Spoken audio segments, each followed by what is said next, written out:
Hello, everyone, and welcome to Almost Fluent. I'm Kayla. And I'm Marcus. This is the podcast where we chat about everyday situations to help you build your English naturally, just by listening to real, relaxed conversation. Today's topic is something Marcus has been lobbying for since we started this podcast. Going on a night out, making plans, getting ready, navigating a bar, talking to strangers, and eventually making it home. Finally, this is my episode. I have been waiting for this. I want it on record that I was outvoted by an audience of one. The people want it, Kayla. So, nights out. Are you actually someone who enjoys them, or is this a topic you're covering under duress? Somewhere in between, honestly. I don't dislike going out. I just have a very specific set of conditions that need to be met before I'm fully on board. I need to know where we're going, roughly what time, who else is coming, and ideally have at least a week's notice. A week's notice for a Friday night? Preferably 10 days. I need to plan my sleep. I am the complete opposite. My ideal situation is someone sends a message at about 4 in the afternoon saying, "Tonight?" and we just figure it out as we go. Half my best nights out started as a voice note in a group chat with no plan whatsoever. And how often does that result in a good night versus standing in the rain outside somewhere that's fully booked? Maybe 60-40 in favor of a good night. Those are solid odds. I would not describe that as solid. How do you actually make plans with people, though? Do you have a system, or is it genuinely just chaos? It's organized chaos. I'll usually send something casual. Are you free Friday, or what are you up to this weekend? And go from there. If enough people are in, and I'll say, let's say 7 o'clock, somewhere central, and we'll work it out on the night. Work it out on the night is the most stressful phrase in the English language to me. I need a venue, a confirmed venue, with a postcode. How do you handle it when people can't commit?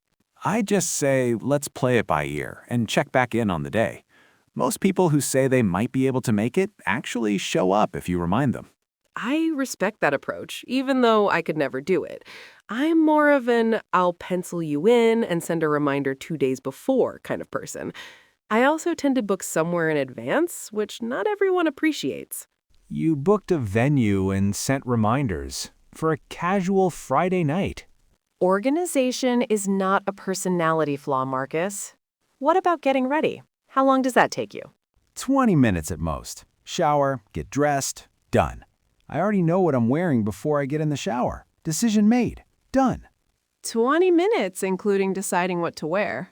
I'm very decisive. What about you? I'm not going to tell you exactly because you'll make fun of me, but it's significantly longer than it probably needs to be. In my defense, I think about what I'm wearing in advance, so by the time I actually need to get ready, the decision is already made. How far in advance? The outfit is usually decided the night before, sometimes 2 nights before if it's a special occasion. 2 nights before. You plan the outfit before you even know what the weather will be. I check the forecast, that's part of the preparation. The point is, when I leave the house, I look put together. Where do you actually like to go on a night out? What's your ideal venue? I love a bar with live music. That's my ideal. There's something about a venue where a band is playing in the corner that just sets the whole night up. You've got something to listen to and the conversation drops off. It gives you something to talk to strangers about. It's just the perfect backdrop. I like somewhere with a good atmosphere, but not so loud that you can't have a conversation. A nice bar, ideally somewhere with a decent food menu in case I haven't eaten properly. Not a club. I gave up on clubs sometime in my mid-20s and haven't looked back. What about live music, though? Would you go to a bar that had a band on? I will give you live music. That I enjoy, as long as it's not so loud that, again, you can't have a conversation. There's a theme emerging here. Conversation is the point of going out, Marcus. Speaking of, what do you actually do when you get to a bar? Do you go straight to the bar, find a table, scope the room? Straight to the bar, always. Get a drink in hand first, then figure out the rest.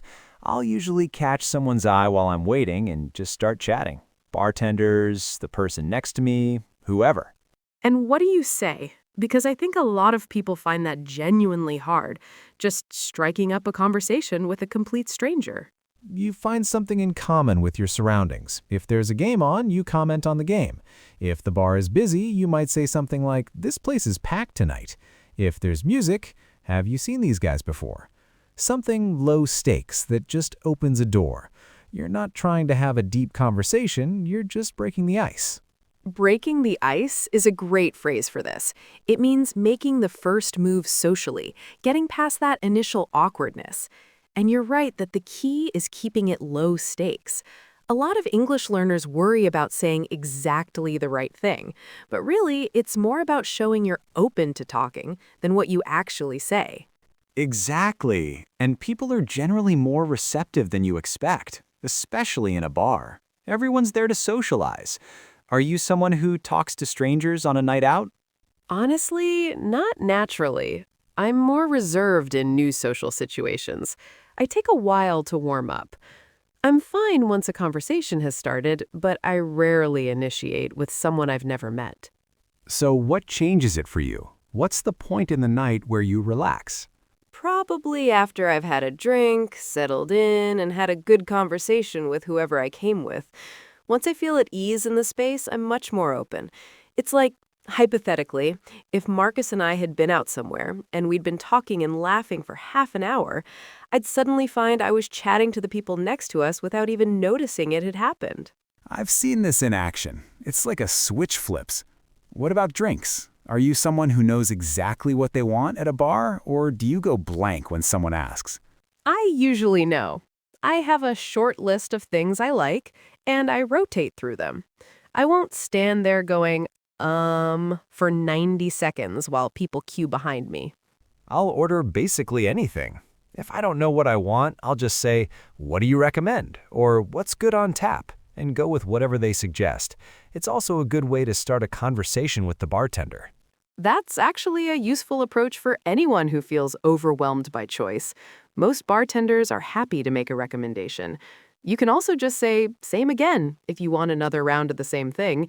That's a really common phrase, especially in British bars. Same again is so useful. And "I'll get these" when you want to pay for a round, or "This one's on me." Do you do rounds? If it's a small group, yes. If it's 8 people, I start to do the maths and feel slightly stressed about whether it's going to even out over the course of the night. Classic. I love rounds. It simplifies everything. You buy one, someone else buys the next. The only rule is you don't disappear before it's your turn. That is genuinely bad form. Have you ever been the one who disappeared before their round? Once, yes. I'm not proud of it. We got diverted. There's a story here. We were supposed to stay in one bar, but someone in the group knew the DJ at a venue across town, and we sort of migrated. We were in a cab before anyone had really agreed to it. And the round just got left behind. Completely abandoned. But it was one of the best nights I've had.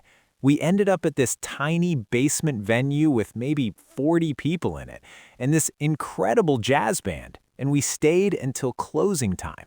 And this is exactly what I'm talking about. Marcus's nights always take a detour that becomes the entire evening. It works out for him. It would give me a panic attack.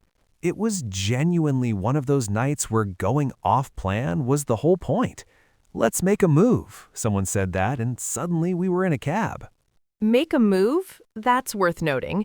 It means it's time to leave and go somewhere else. Shall we make a move is also how you suggest leaving politely at the end of a night. How do you actually end a night out? What does that look like for you? Very gradually. There'll be a few rounds of one more, and then eventually the bar announces last orders, which means they're about to stop serving, and you finish your drink and drift toward the exit over about 20 minutes.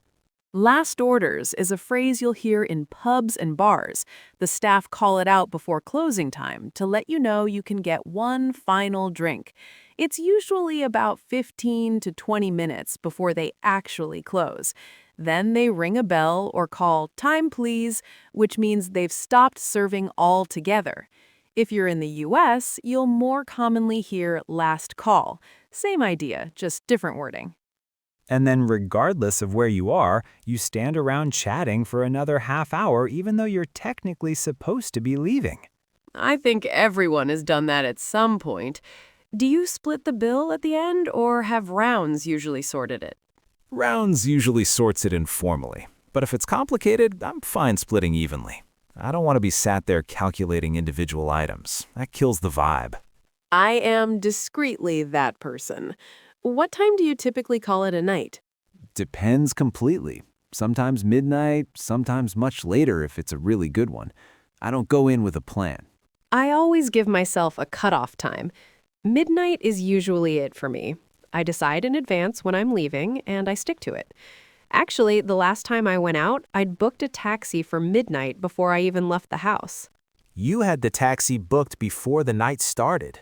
It gave the evening a clear endpoint. I knew where I was going, I knew when I was leaving, everything in between was fine. Did you actually leave at midnight? 11:45. I wanted to be at the pickup point ahead of time.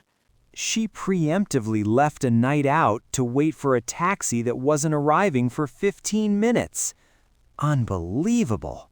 The driver was not going to wait around, and I had a perfectly good time up until 11:45 for the record. That is something, I suppose. Thank you so much for listening to Almost Fluent today, everyone. Going out is packed with English you don't always get taught in a classroom. How to order drinks, talk to strangers, keep a conversation going, and know when to call it a night. It's the kind of language that makes you sound like you actually belong in the room. And the most important thing to remember is that no one expects perfect conversation. People are just happy when someone makes the effort to talk to them.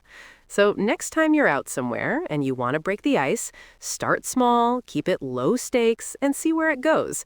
The best nights are usually the ones you didn't plan too carefully. She's not wrong.